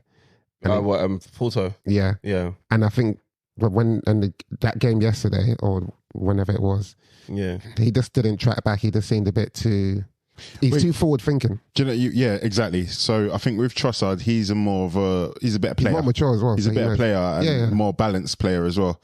So obviously people have said that Martinelli could have done better, but I think sometimes you look at the play individually and then you think, does this person have the astuteness to know? They should though. But most players don't. If you don't, then you're not at the level required. No, I think we've always known that Martinelli's football IQ is a little bit. Leaves a lot to be desired. If you watch it again, you see how basic it is. Yeah, but that's what I'm saying. Sometimes there's passes that to an other guy is the most basic, but then to next guy is the hardest pass ever. But honestly, the same works defensive positioning as well. But that's why I'm a bit, because normally Martinelli he's not shy of helping his team defend. Yeah. But I felt like at that moment he was only focused on being in a position to break for the attack. Yeah. Whereas he needed to position himself like, you know what, we haven't completely got the ball yet. let me do my defensive duties first. You're right, because I think when we were watching it, I even said it's more complacent because Arsenal defensively have been so good. Yeah. He's just thinking these guys are going to handle it. Let me be in a position to get That ready even to happened attack. in our second goal as well. I think. Everybody was up there. Yeah, I think defense. But that happens when you're chasing the one when you really need 3 points. Yeah. So again, you don't want to ignore game state and the context of it. But again, with the second goal, like I personally think, like obviously I know there might be some discussions about where the fault might be attributed to. I think I've had a conversation earlier where someone felt ESR. No chance. Yeah, he got a touch on the ball. He got a touch on the ball. He tried this thing. Yeah, he tried. This has got to be with Jorginho, man. And people saying Raya went to ground. He stood up onto the last minute. Yeah, I don't know. I do think he could have been a bit better, though, Della. I do feel like he could have been a little bit better. Like I don't know. Like I just feel. I mean, I was talking to B-Man, as you guys all know. He's another listener of the show. He thinks Ramsdale would have done better in that moment. I don't know that he would have done better. You can't say that. There's probably plenty of moments where Ramsdale wouldn't have done better. Yeah, true. But in that, I wonder if you reckon David Seaman would have done better. No, but I think Jorginho in that position where you lot are chasing the game and you need to be putting the pressure on them and turning the screw. You can't be losing position like the possession. Yeah, like that. when Zinni sets it to him, it was very like. I see what he was trying to say. As well. I saw the pass he was trying to make. I thought he should have made it. He could have made it, but then he also could have kept possession or even played a square ball in front of him, to be fair. I don't think and ESR, naively, there's two things. If you are going to be the furthest man back or you're going to take that, get goal side. You can't, Watkins can't be offside in his own half, whatnot. You probably forgot. Yeah, maybe. But then I don't know why he's the furthest man back. Yeah, that's poor from Saliba. I wouldn't even blame him. No, Saliba and Gabriel. I'm just saying. Can't be poor. When I say poor, you're trying to score a goal. And I get you. Your two best. Yeah, and they're both bang goals as well. So that's what I'm trying to say. I don't want to ignore game state, but I'm just thinking like, if you are thinking, all right, cool, we're going all out attack or whatnot, have someone competent that you can trust. Who would you have put there? Jorginho. But he's slow. And Jorginho was the one that was making the pass as well. So, but it's got to be somebody who has balance because again, ESR is an attacking player. ESR didn't do well. I don't think he did well. But I think it's a bit unfair. I know what you're trying to say. But like Strive said, he should have been goal side. Yeah, and I think you should at least know that, or you should at least have decent enough position. And I think it's the same for Martinelli. Yeah, I don't think he has that, so that's why I'm not mad at Martinelli and I'm not mad at ESR. But the thing that happened there as well is when Jorginho had the ball and we're looking to attack, then obviously because ESR's tracked Watkins, because Watkins made the run from deep. Yeah. Gabriel spotted it. He's put it out. He's called ESR to track that run. Then ESR's gone to track it. And then obviously we've got the ball back. Then it's like he's about to go back to get involved in the attack. And then we've turned over possession and he's had to make up the ground. Yeah. Whatnot. This is why I think it was harsh on ESR. It was a good win by Villa. He's done it was hard to stomach. So one more question. What about Gabriel? Gabriel, what you talk about? Whether he did the 1-2 was in his back? Yeah, that's not. You tell me. Yeah, well, but Gabriel's had some moments this week. He's had some moments this week. In the, I think the Bayern Munich one, I'm not as quick to attribute. You was putting that like all on Kyrgios, bro. Not all on Kyrgios, but come on, bro. Like if you're receiving that pass, Kyrgios was garbage, definitely garbage, bro. But I still think why is Raya first on his toes? That was crazy. Yeah, so I don't know why he's on his toes first. And so once that... I'm guessing that rattled him a bit. And then he's tried to find Kyrgios. And obviously Kyrgios having a tough time as it is. I don't know that I'm giving that to Gabriel exclusively. That's why I'm not as harsh on the only reason why I give it to him is because the final ball is with him. And like in that situation, I guess if you're reading it better, you're getting rid of it. Yeah. Okay, yeah. But yeah, man. I mean, Gabs didn't have his greatest moment. Obviously, Saliba didn't have his greatest moment, giving away that penalty as well at Munich. And yeah, ultimately, man, it's 2 results that haven't been the greatest week for us, but we 0-0. We go to Munich on Wednesday. Could be a crazy week for you guys. Yeah, I think the advantage is with Munich, but I think on that one, just quickly because we need to move on. Yeah, what changes would you make for that game? The changes, I think, funny enough, although Jesus stunk on Sunday, I think he was good against Munich. I think I'd play Jesus. Good UCL pedigree as well, man. Good UCL pedigree for him. Zinni, would you take Zinni out? I would have started Tomiyasu, but then obviously now Tomiyasu got some minutes. I think I'm playing Tomiyasu. You know. Yeah, that's what I think. I think I'm playing. I'm not saying Zinni can't play in a game, but I think I'm gonna play it up. Play it a bit too defensive though. Nah. Well, bro, I think we're gonna have to be a bit defensive and then look to hit them on the break, because I think we've got the quality to hit them. I think we can score. Like, obviously we've not. We didn't score in the last game, but I think we can score. We can get a little 1-0 or maybe a 2-1. I'm hoping for. Some people think it's going to be a lot more of a dog fight, and we might draw. I think it's going to be a lot of goals in that game. You think so? Yeah. No. Who you got next in the league? After that, we've got Wolves. That's a tough one. Yeah, Wolves. Cunha was looking sharp this weekend. Wolves away. Yeah, that was the one that's actually the fixture I wasn't. I think you don't will win that though. You fucking. You see what I'm saying, Della? You always fucking says that. So where are we bottling then? Hang on. You bottled it last week. Stay on track. Yeah, but this is what I'm saying every time, man. You done it last week, so you ain't got bottle no more. Stay on track. So that's defensively. So attacking or midfield, what are you doing? Oh, attacking. So I've got Jesus in there, Saka I'm in there. Don't know if I should go with Martinelli or Trossard at the moment. I think you should go for Martinelli, because Trossard seems to be coming on and really impacting. I would say Martinelli's kind of been stinking. Yeah, I know that's the problem. I would start with Trossard. I'll bring on Martinelli maybe towards the end when the legs are tired, because right now he just looks a bit. Yeah, and then obviously you can run into the gaps, because there's going to be gaps in when the game opens up. Yeah. But cool. Let's middle though. I don't know whether to go with Havertz or if I'd go with Georgie and Rice. Yeah, I think he's definitely going with Jorginho, and definitely Rice. I think Jorginho. I think he's playing Havertz up top. I don't think he's starting Jesus. No, I don't think so either. Or maybe you might put Jesus on the left. Yeah, that makes more sense. Yeah. But cool. Let's quickly touch on the team currently at the top. It'll be very brief, because probably no one cares. Oh shit! What, Black Sonic? No. This is I was waiting for this. I know, guys. We don't have to talk about it. But Man City are currently top of the league. This guy makes me sick, man. Shall we just explain for the listeners? Man. We need stay quiet. So basically, listen. You keep quiet. Yeah, you keep quiet. So listen, it's getting hot in there. So I just took off my top and I forgot I was wearing a Man City t-shirt. But yeah, we're currently top of the league. That scrupulous individual. So Man City, Luton, was it 5-1? Yeah. 5-1. Yeah. So this is a question for Joey Strives.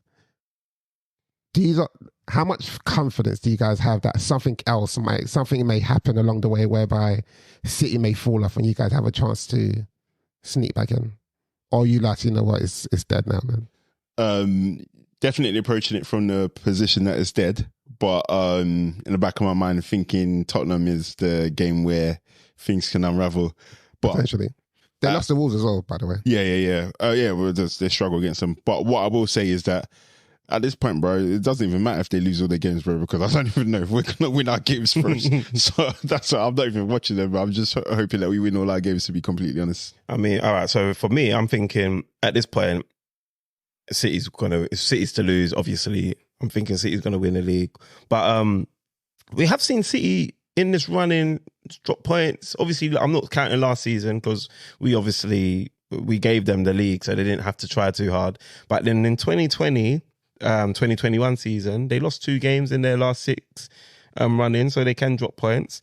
And when I look at their running, I do think that City now have the more favourable running, but I look at Fulham away. I've seen what Fulham done to us. I've seen what Fulham did to Spurs. I've seen Fulham be a bit of a threat. I think, obviously, we dealt with Brighton, but Brighton not playing in any other competition, we know that they can, turn up. And then obviously Spurs is the one that everybody's talking about because Spurs seem to like a game against City. So I'm not expecting City to lose any, but a draw or 2? Is that too much to expect? I think it is, man. I think they can. They may drop points along the way. Like potentially, as you said, Spurs. Wolves, Fulham, but that's just hope. I was going to say though, would the Champions League play a part whether they stay in it or not? But if they stay in it, they might be playing against Arsenal. So, but that's what I'm saying. I hope they don't, man. You know why? Because someone made a good point, and an Arsenal fan I was talking to earlier, he says, if we play City in the semis and then they beat us, that might kill us in the psychological advantage. Yeah, psychologically. Do like you- what happened in the FA Cup last season. Is there a way to put an acca on all their games consecutively? I think there must be. Yeah, that might be. That might be a nice little compensation claim, bro. Is that correct? Was that what? City have a game in hand. No, I don't think so. But we said they've got 32 games, and Yeah, we've all played 32. no. But he said Liverpool and Arsenal had 33. No, we've got 32. We've all played 32. But, unless I'm just... Yeah, no, I'm sure we've all played 32. But what's going to happen though is I think in all the graphics I've seen, we all have the same amount of games left. Yeah, should have. But I think maybe Sky does get it wrong. Yeah, Sky, they'd be fucking shit up there, man. Yeah, because then I know that City's not playing for a little while. So I know at Arsenal, we've got a couple of games where we got a chance to build up a lead. I don't know if it's the same for Liverpool. Do you have a couple of games? It's only 1 week because they're playing in the FA Cup. Oh.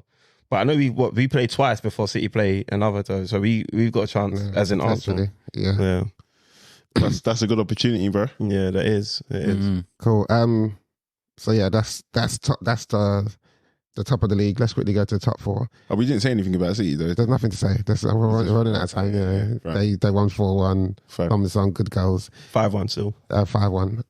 It's more important to see like how much faith you guys have into keep up with them. Yeah. So Dre, obviously, you said earlier you were celebrating the Villa win, but I don't know whether you forgot yourself in the sense that Villa are your direct rivals right now. Absolutely, mate. I didn't forget, bro. You did, bro. I didn't. I really didn't forget, man. It was like, when you've just lost all hope for the season, so you might as well just play on someone else's here with hate. something. Yeah, exactly. It makes no sense, bro. Yeah. So I'd rather see Arsenal lose, to be honest. Wow. Hang on, so right now you're 7th. It's Travis, because you're not your friend. Do you know what I mean? You don't know what it's like to be. You don't know what it's like to be friends with Strava. No, but There has to be something good that comes up this season. You know?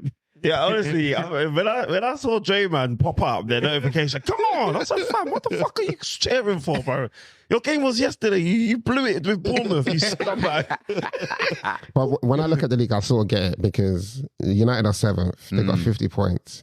Villa are 4th with 63 points. Yeah, it's crazy. And United are not catching up with them. Nah, But it would have been 10 points. Yeah, but 10 points they need to catch up with Tottenham, who've got 60 points. So, it's not happening. And then Tottenham have to play City, Liverpool and Arsenal. You just never know. And then, so you really should have wanted us to win so that we've got confidence, go through to the semis so that 5th coefficient is available. You guys were all cheering the wrong stuff. You are mad. Yeah, Not really, bruv. We haven't changed anything in the last few games. Nothing's changed. It's the same. So if you've seen the pattern, nothing's going to change from now to the end of the season for me. So you think? So in terms of like, if we finish 7th now, that might be lucky. Right. Because he could be dropping even lower the way he's going. What's Europa conference qualification? I don't even know. 7th, you know. Is it 7? I don't even know. Might be. But there was a question he was asked in the press conference about. About his positioning. Yeah, if United finished 7th or something like that, and he goes, "That's a question I can't answer." And he walked out. Yeah, because I think ETH knows as well as everyone else. Like he's on borrowed time now, and from when Ineos took over, anyone would have probably thought that he's probably like almost turned into an interim manager because they're almost like saying to him, prove yourself to us. But he's stinking up the gaff. So in my mind, he surely can't be there come the end of the season. For me, I think ETH's best way to leave this season is to go out on a high and try and win the FA Cup. And then, say to the Man United fans, that's the best I could do. But if you win an FA Cup, don't you think it deserves him something? No, because you know what it reminds me of. What's that? You know when Liverpool used to be a cup team, they could never win the Prem. Okay. This is what it reminds me of. This is like, Bro, that's still kind of us right now, still. But back in the day, I think like, bro, you were renowned for that, and I feel like that's what we've become almost, and it's not good. And the way we're playing football and the way what you call it, Instagram was hit up by like, I think like Garnacho like liking posts, and then Dallo Ahmad like putting like a emoji with like a like a negative post. Yeah, they're all like negative posts, but then they got taken down, and then they've put up different posts now. Okay. So in my mind, it's like they probably know that ETH isn't going to last, but again, it's like getting the balance in the club. So even if you know that you're shit and you know the manager's shit, like you both got a role to play. So you got to get out there and do your best, because at the moment you're down in tools, and then you're coming out and you're almost like criticizing the manager publicly, where you should be just trying your best, trying to win the games. Like you're putting on a shirt, like be proud to put on a shirt and like try and go out there and give a performance. If you think your manager's shit, the club will deal with him. Do you know what I mean? But it's poor, because at the same time you need the players need to like take responsibility. I know that they're young, but this, how can I say it? Like dealing with the media and being young, you almost need coaching.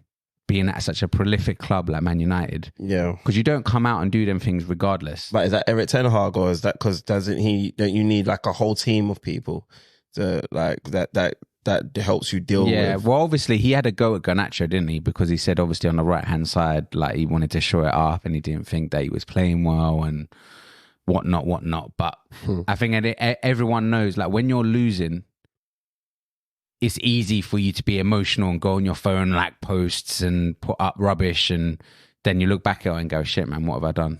But even if you look at it now, so Villa have 63 points and 6 games left. United need to win 4 games. And they hope Villa don't win anything. So I think top 4 is technically out, because top 4. I don't see you guys winning all your 4 games. No, top 4's gone. So but then you got top 4, and then top 5 is Spurs. You just hope Spurs like play rubbish for the rest of the season, but then I can see us playing the same. So you need to win to catch Spurs now. You need to win 3 games just to catch them up. But everyone knows, like we haven't changed from. So that's like, fair. Every game we've played, we've not changed. The style of play is not really changed, because there is no style of play. The amount of goals that we concede is still a big amount of goals, because we take the lead, then we concede. We take the lead, then we concede. Bro, you're on minus, we lose our heads. I think you got a minus goal. -1. That's crazy, bro. Yeah, it's crazy. The amount of shots that we've actually taken this season, like people have taken against us. As well, like, where did that happen to him? Look, I'm not even going to blame the kid. I think like at the end of the day, you have to put everything into context. United, our back 4, like it's almost been non-existent. And should he have given away a penalty?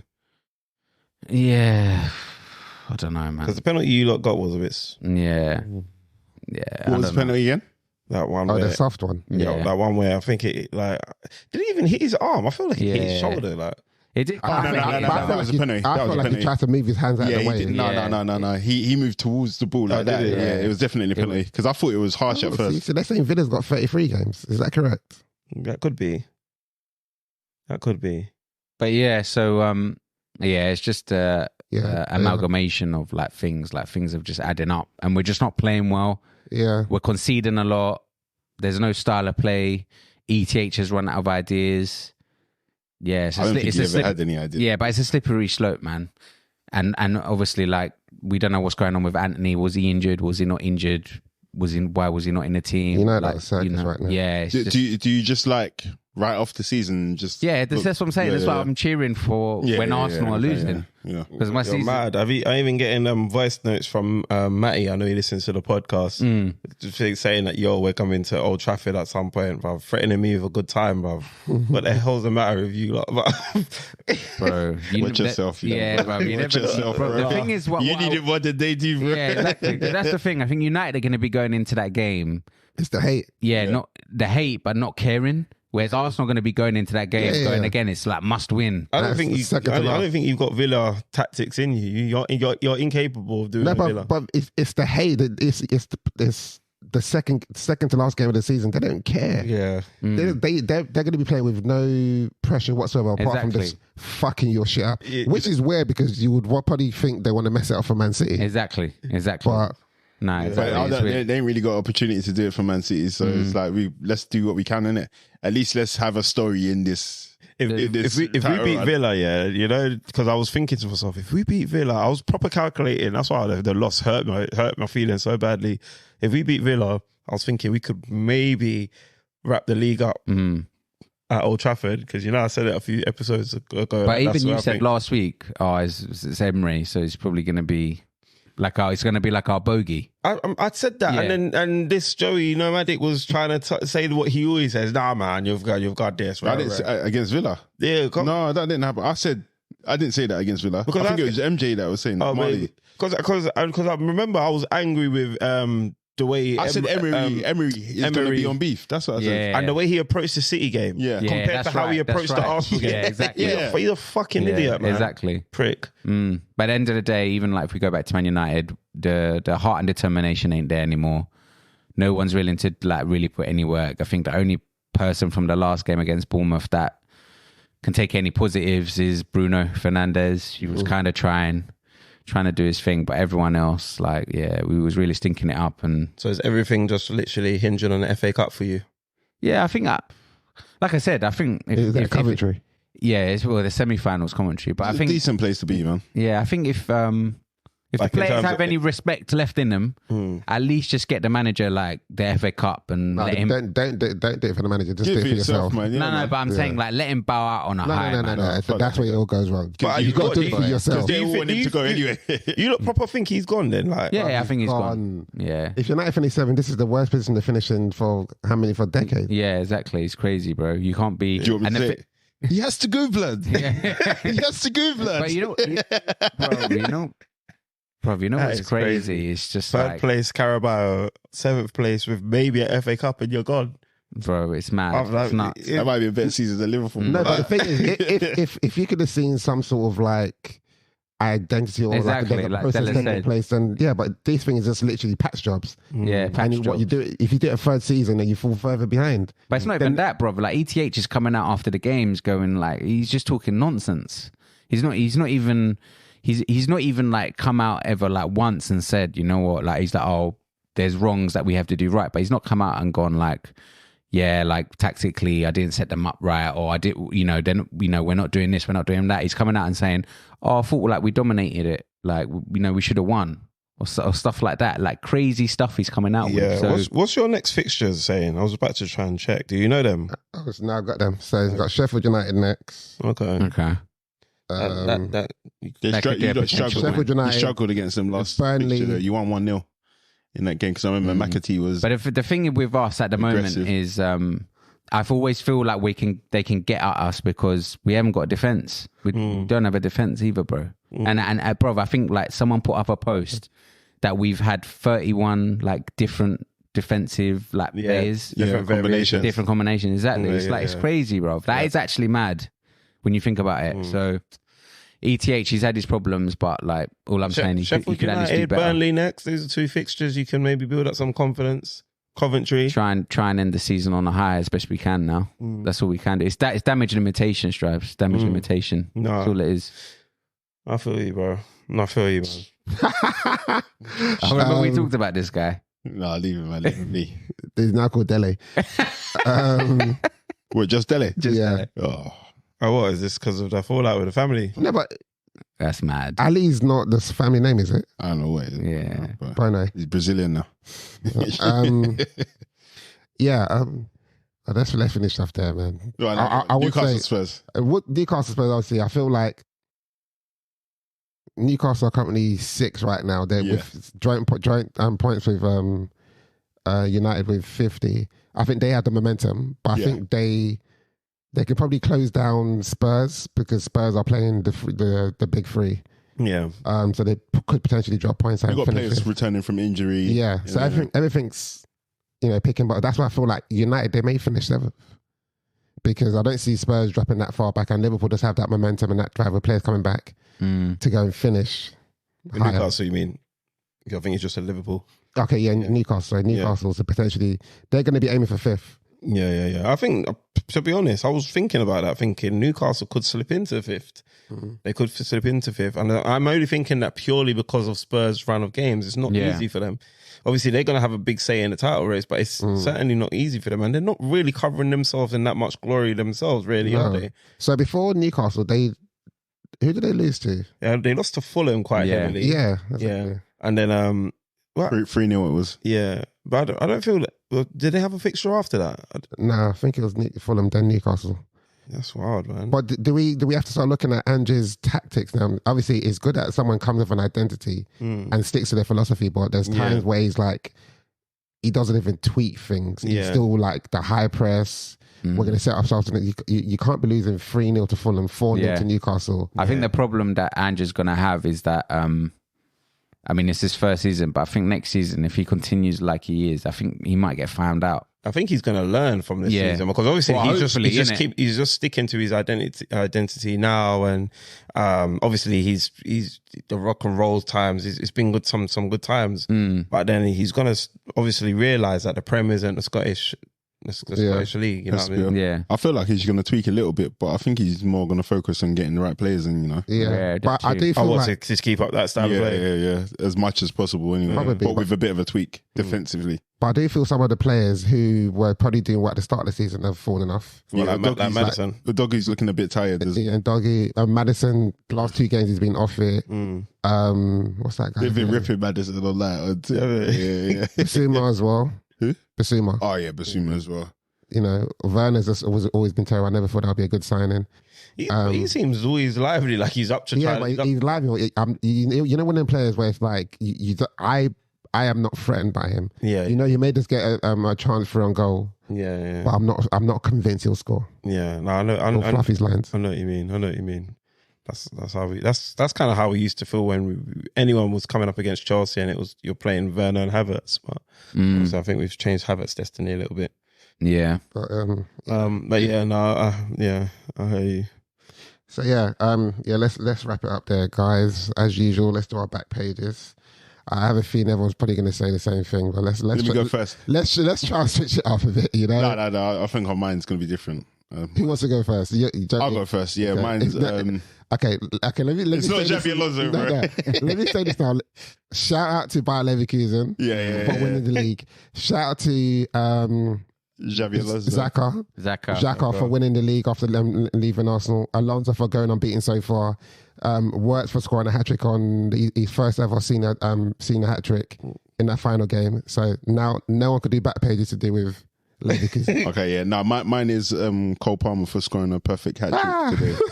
Yeah. He got a left foot header. Even 4 goals. Yeah. Because he even got a pen. We got left foot header and right foot lob from 30 yards out or so. Guy. So respect him. And he had to get his customary freaking penalty as well. 40 million's a bargain, isn't it? Then, isn't it? Just bloody hell.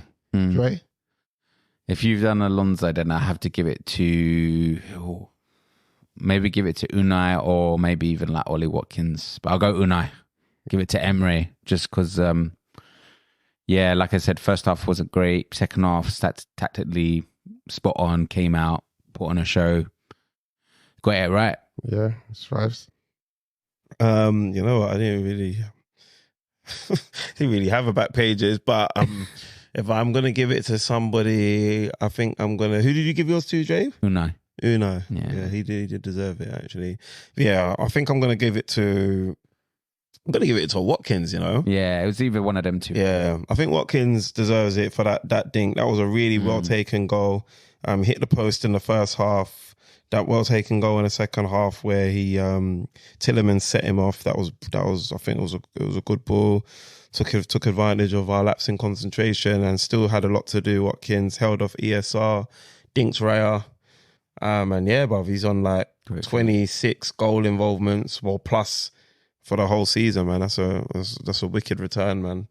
Yeah, he's definitely the Euros. Gareth Southgate's got a bit of a headache, bruv. Yeah, he definitely does. Hesitate Palmer, doesn't he? Probably. I will give mine to Crystal Palace for going to Anfield, continue to be Liverpool's bogey team and leaving with the 3 points. The whole tag Lesnar. Yeah, I couldn't remember his name. That's what I say, Crystal Palace. But yeah, turn Mateta into George Weah. Yeah, proper. I was so angry when Mateta tried to dink it in, and I think Robertson cleared the line. Should have gone in, man. Oh man. Yeah, so that's it, listeners. We'll be back next week. Marley Marl will be back next week. He won't be gay. So yeah, thanks for working with us. He means happy, guys. He means happy.